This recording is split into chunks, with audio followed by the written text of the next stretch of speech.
हामी अब खानु पाएको छैन कि गरिब मान्छे हो, गरिबको बच्चा हो हामी, खानु पाउँदैन।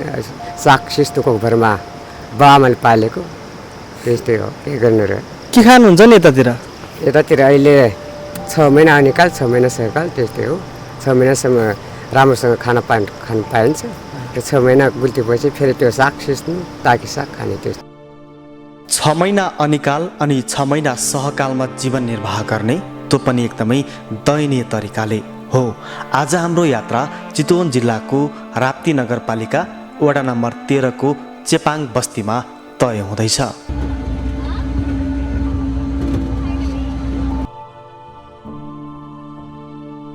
भौगोलिक विकटता, अप्ठ्यारो बाटो, बर्खाको मौसम, कष्टकर यात्रा। हामी 4 जना आज चेपाङ बस्तीको अभावग्रस्त अवस्थामा मलमपट्टी लगाउन र 250 बढी घरलाई आफूले सकेको खाद्यान्न सहयोग बुझाउन हिँडेका छौँ।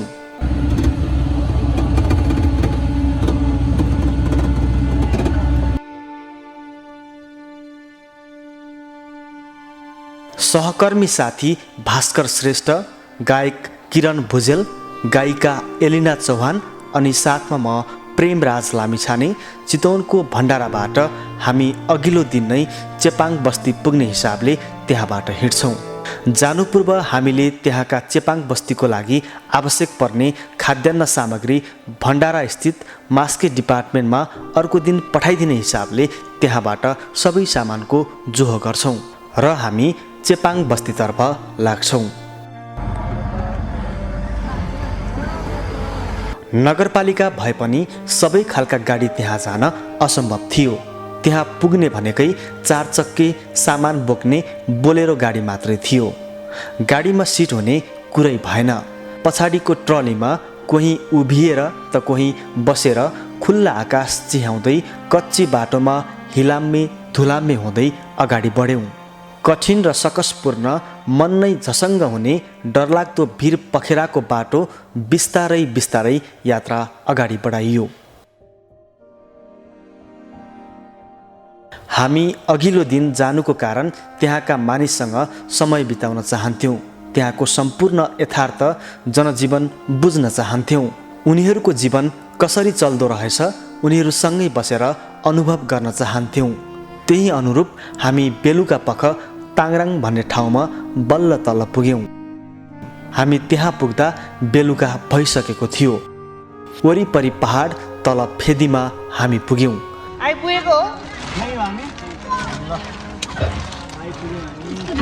नजिकै खोला सुसाइरहेको थियो।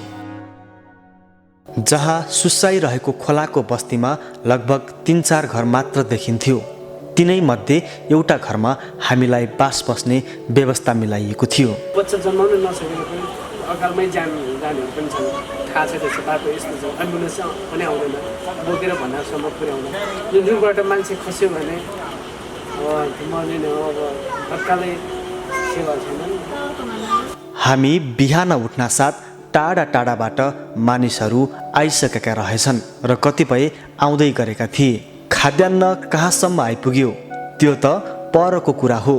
खाद्यान्नको गाडी हिँड्यो हिँडेन त्यो पनि अनिश्चित थियो।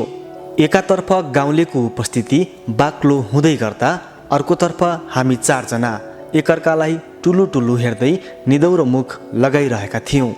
हामीलाई चिन्ता थियो त सामान आइदिएन भने भन्ने के। हाम्रो परिचय उनीहरूसँग थिएन। हामी को हौँ, कहाँबाट आएका हौँ थाहा थियो त केवल उनीहरूले आज चामल पाउँदैछन् र धेरै समय पछाडि उनीहरूले चामलको भात खानेछन्। थिएन यहाँ त अब मैले सोचेको भन्दा पनि धेरै नै रहेछ क्या। अब अझै खोताल्दै जाने हो भने जे सुनेको छौँ त्योभन्दा पनि गाह्रो देखेँ क्या। मैले यहाँ आएर चाहिँ धेरै दुःख लाग्यो मलाई अहिलेको अवस्थामा पनि। यस्तो देख्दाखेरि चाहिँ अब जाडोमा पनि यो नानीहरू यत्तिकै मैले सोद्धाखेरि होइन, यो नानीहरू यत्तिकै लुगै बिना बस्छ अरे भनेको सुनिरहेको थिएँ। अब फलुन्जेल मात्र खाने हो अनि अब किनेर खाने अवस्थै छैन। अनि यो सिजन नहुँदाखेरि चाहिँ जङ्गलमा जाने खोज्ने त्यस्तो खालको अवस्थाहरू रहेछ कि त बाँकी खाने।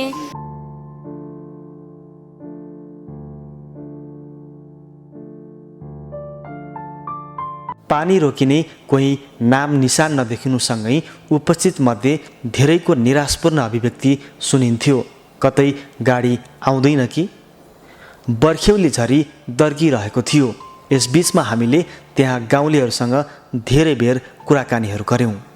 झट्ट गाउँलेहरूलाई हेर्दा प्रश्न नसोधे पनि जवाब हामीलाई थाहा हुने। ख्याउटे शरीर, च्यातिएका शरीर नढाक्ने लुगा र भोकाएको मलिन अनुहार। करिबन 12 बजिसकेको थियो। पोषण तत्त्वको अभावले होला युवा अवस्थामा पनि कोही वृद्ध देखिन्थे भने केही युवा पनि बालक जस्तै देखिन्थे। अधिकांश गाउँलेहरू खाना नखाई आएका रहेछन्। हामीले पहिले नै सूचना गरिसकेकाले सहयोग लिन मान्छे त्यस दिन बिहानैदेखि जम्मा हुँदै थिए।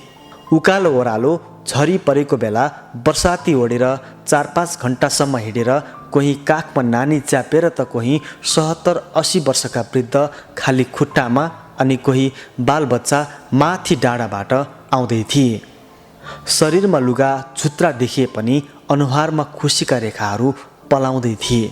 त्यो खुसी केवल खाद्यान्न पाउने आशाले जगाएको थियो। तर हाम्रो गाडी अझै आइपुगेको थिएन। बिहान 7-8 बजे भण्डाराबाट हिँड्ने गाडी नआइपुग्दा सबै निराश थियौँ। पानी बेसरी दर्किरहेको थियो। दुःखद कुरा, हामी जुन ठाउँमा थियौँ त्यहाँ नेटवर्कले काम गर्दैनथ्यो, न मोबाइल चार्ज गर्न लाइन नै थियो। हामी सम्पर्कविहीन अवस्थामा थियौँ।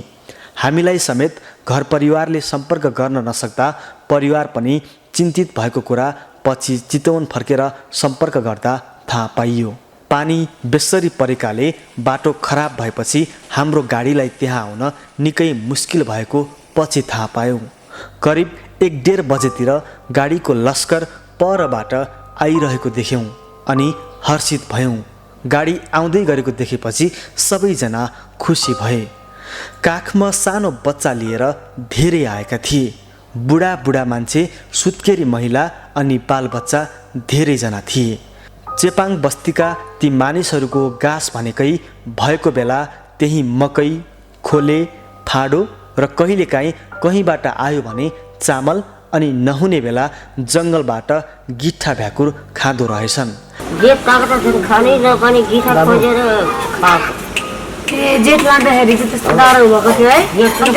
कतिपयको अवस्था यति नाजुक थियो कि सुत्नलाई ओछ्यान अनि खानलाई गिट्ठा भ्याकुर पनि थिएन। 30-32 वर्षको उमेरमा पनि मानिस बुढापाखा जस्ता देखिन्थे। मनमा यति मात्र प्रश्न उब्जिन्थ्यो कि राजधानी नजिकको जिल्ला, त्यसमाथि महानगर भएको जिल्ला, त्यसमाथि पनि नगरपालिका भित्रका मानिसहरूको त अवस्था यस्तो हाल बेहाल छ भने विकट कुना कन्दराका बस्तीका मानिसको अवस्था कस्तो होला सहजै अनुमान गर्न सकिन्छ। अधिकांश यहाँनिर चाहिँ मान्छेहरू खानलाई एकदमै समस्यामा पर्नु भएको मान्छेहरू नै देख्यौँ हामीले। र अधिकांश मान्छेहरू चाहिँ 6 महिनासम्म खेतीबाली केही हदसम्म हुँदो रहेछ र केही त्यसपछि 6 महिनासम्म चाहिँ एकदमै गाह्रो अवस्थामा उहाँहरूले आफ्नो जीवनलाई चाहिँ अगाडि चलाउनु हुँदो रहेछ होइन। खानालाई के खाने तपाईँले यो ठाउँ पनि देख्नुभयो र यहाँनिर चाहिँ वनमा पाउनेहरू फलहरू जस्तो गिट्ठाहरू होइन, यस्तो गिट्ठाहरू खाएर चाहिँ एकदमै बाँच्नु हुँदो रहेछ। 4वटा गाडीमा सहयोग सामग्री आइपुग्यो, जसमा चामल, नुन, तेल, साबुन, सोयाबिन, बिस्कुट आदि ल्याइएको थियो। वडा समिति र उपस्थित मान्छेहरूको निर्णय अनुसार प्रति परिवार बराबर पर्ने गरी सहयोग सामग्री वितरण गर्न थालियो। लक्ष्मण प्रजा दलबहादुर प्रजा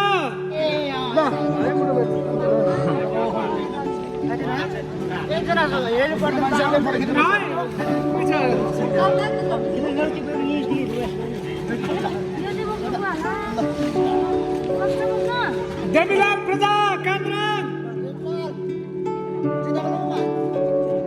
देवीलाल अशोक कुमार प्रजा।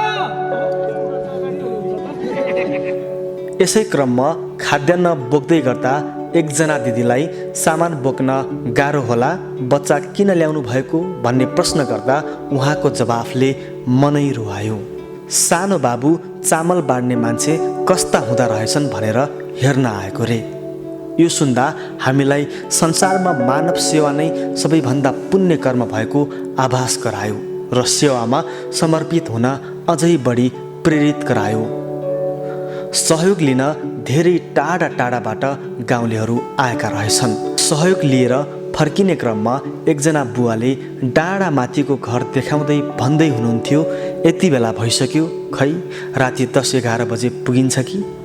भिरालो बाटोबाट ओर्लिँदै आएका गाउँलेहरूले भारी बोकेर फेरि उकालो कसरी पार गर्ने हुन्, मनमा धेरै प्रश्नहरू गुन्जिरहेका थिए। बर्सातको मौसम भएकाले हामीले दिएको सामग्री कसरी पुग्ने हो, 2-4 छाक मिठो मसिनो खाउँला भनेर चामल लिन आएका गाउँलेले चामल नभिजाइ लगे होलान् त, भरे साँझ त्यही चामल पकाएर खाए होलान् त, हामीलाई केही थाहा भएन।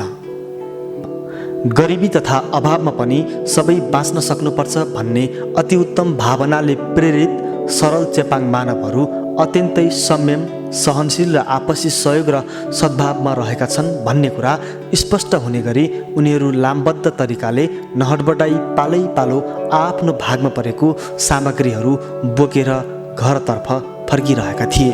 बालक एवं वृद्धहरू समेत खुसी साथ सहयोग सामग्री लिनको लागि आएका थिए। विकट बस्ती, भिरालो जमिन, पर्याप्त खेतीयोग्य जमिन नहुँदा कृषि कर्म सम्बन्धी ज्ञान, सिप र सहयोगको अभावमा त्यहाँ उत्पादित खाद्यान्न बालीले जेनतेन 6 महिना मात्र पुग्दो रहेछ। अन्य आय आर्जनका विकल्पहरू नहुँदा वर्षभरिको लागि खाद्यान्न समेत जोहो गर्न असमर्थ छ उक्त चेपाङ बस्ती। अन्य विकासका पूर्वाधारहरू न्यून भएकाले मानिसको जीवन कष्टकर र अभावग्रस्त छ। शिक्षा, स्वास्थ्य, सञ्चार, यातायातको समेत एकदमै नगण्य सेवा रहेको पाइयो। मानिसको सबैभन्दा पहिलो बाँच्ने आधार खानेकुरा नै हो। यसको अभावमा मानव जीवनको अस्तित्व नै मेटिन सक्छ। त्यसैले हाम्रो धर्मले अन्नदानलाई महापुण्य कर्मभित्र राखेको छ। हाम्रा देश विदेशमा रहनुहुने कोमल हृदयका धनी सहयोगी मनहरूले यस अभियानमा सहयोग गर्नुभयो। उहाँहरूप्रति हृदयदेखि आभार व्यक्त गर्दछौँ। सहयोग सामग्री वितरणमा जिम्मेवारपूर्ण भूमिका निभाई हामीलाई सहयोग गर्नुहुने राप्ती नगरपालिकाका मेयर प्रभा बराल, उपमेयर इमान सिंह लामा ज्यूप्रति धन्यवाद व्यक्त गर्दछौँ। सँगै वडाध्यक्ष एवं स्थानीय अगुवाहरूलाई विशेष धन्यवाद दिन चाहन्छौँ। किरण भुजेल र एलिना चौहानलाई यसै गरी सेवाका पाइलाहरू कहिले पनि नरोकियोस् शुभकामना दिन चाहन्छौँ।